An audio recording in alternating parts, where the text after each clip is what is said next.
भैया देवा जय महाराज। भैया बेटा जंगली बेटा इंदल यह मधुपुर स्कूल पढ़ने गया। सही बात। भैया पसंद आया खेला उदला का जोया। भैया पसंद आया जो बेटा ये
लड़ने झगड़ने को हाल हाल जानता हूँ।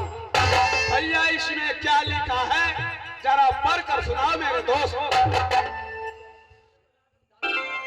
ये लगा बोलेगा श्री राम बांधे, जी हाँ, बीच में लिखे 12 बीरो, जी हाँ, 7 सलामी 9 ठो मदरा, जी हाँ, देवर उदल को शुभ आशीर्वाद, जी हाँ, देवर पंडित को है प्रणाम, जी हाँ, पाती पढ़ते देर न करना, जल्दी आना बंगला पास। क्या भैया महल में आने का पाती लिखा है, जाएंगी नहीं जाओ हमारी स्वभाव सतरी सी कहिए गुनिया सदा उड़ रही है हो नारी लगा दे गैया को धाम दिया हो सोना न लई कहा तारी जब हो सवारा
मुझे बहुत अफसोस होता है भैया क्या अफसोस हो रहा है तुम्हें?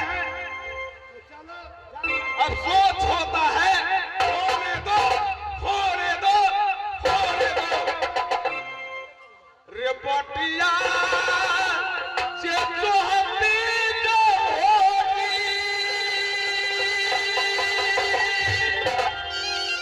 देवा रे भाभी लक्ष्मीलिया सहोदना किया बहो भैया हो पाटिया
नींद ले रही है, नींद ले रही है।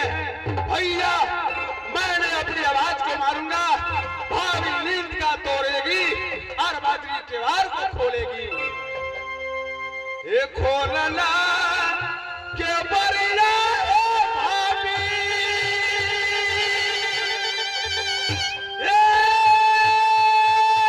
साउंड मास्टर साहब, ये साउंड का बराबर किया बहे भाभी, ये तुआरे पाते बरा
बता सकती हूँ सर।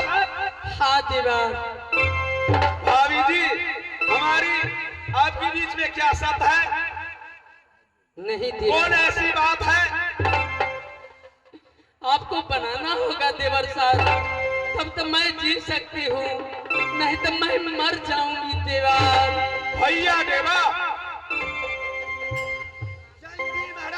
भैया कारण क्या है कि भाभी जी कह रहे हैं सत बनाने के लिए? रे कारण कवन नाथ मोई मारा मैं भयो बैरी सुगड़ी प्यारा। ऐसा कारण क्या है तुम्हारे प्यारी भाभी से? भाभी जी देवर जी हमारे तुम्हारे में सत क्या है तुम बोलेगी, मैं सारा प्रश्न पूरा करूंगा। नहीं देवर, आप वचन दीजिए देवर। भाभी हाँ ठीक है, तुम नहीं मान रहे हो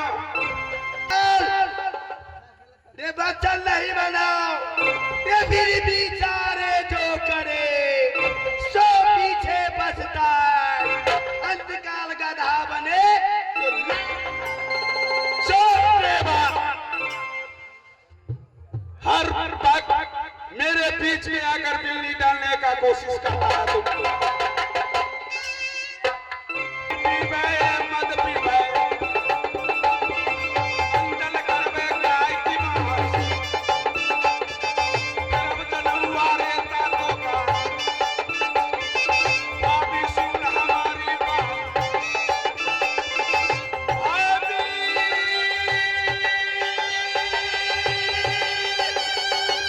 सुनो ये सोला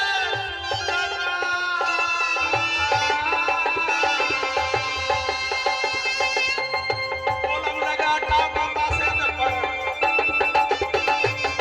भाभी सुन हमारी बात, भाभी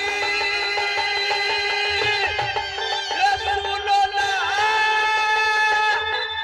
उदल का जवान,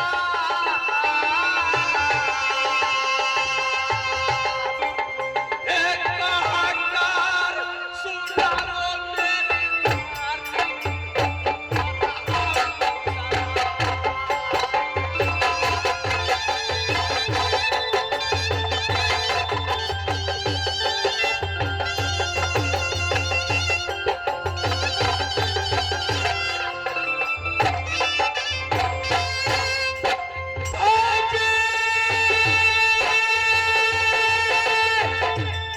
ये सुना कि लोग दुनिया ये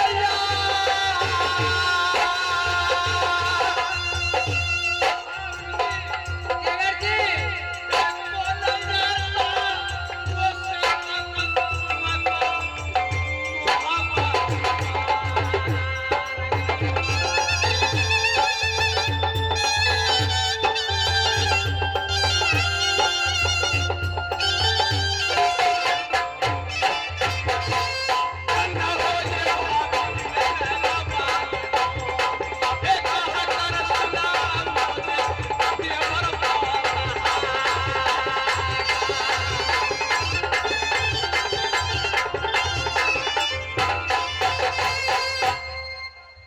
देवर भाभी जी मेरी शर्म लगती है बोलने में देवर। मैं क्या बात हूँ न कहूँ। ये जंगलिया बेटा मेरी पलंग पे पैर रख दिया है। जंगलिया ये मेरी पलंग पे पैर रखा है, लेने के लिए तैयार हो गई है। आप ये कहिए कि आप राज नैना से लाई है देवर मजाक करने के लिए आप मोहब्बा में, लेकिन बेटा सहित मेरी पलंग पे पैर रख दिया है। भाभी तुम झूठ बोलती है, झूठ बोलती है। नहीं देवर मैं झूठ नहीं बोलती हूँ। ये कनकी ये माता की से सोना वाला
सही बात है। हाँ सही बात है देवर। तुम कसम खाएगी? झूठ बोलने वाली नहीं, जो कसम आप खिला लीजिए। तो अपनी भैया को नाम से कसम खा। क्या बात करते हैं, मैं क्यों कसम खाऊं? मैं कसम नहीं खाऊंगी देवर।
क्या सही गया था? सही। जंगलिया जंगलिया, तुम्हें करम फूट गया। बैठो रो।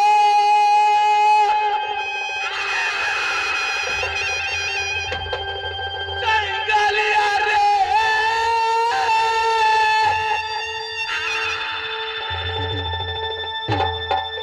करम फूटेगा तो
होकर पलंग पर जा। तुम्हारे जिंदगी दीर्घकार है सोना, ये ऐसा शब्द निकालने से। तुम मुझे सच बोलो, बेटा इंद्र की कसम खाओ, मैं समझूंगा सही गलत क्या है।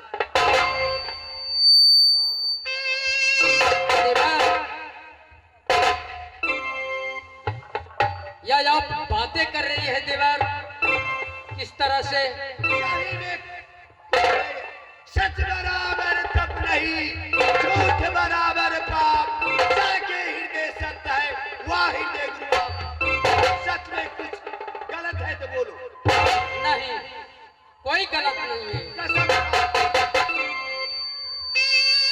कसम मैं खा करके कहती हूँ कि नहीं गलत की हूँ।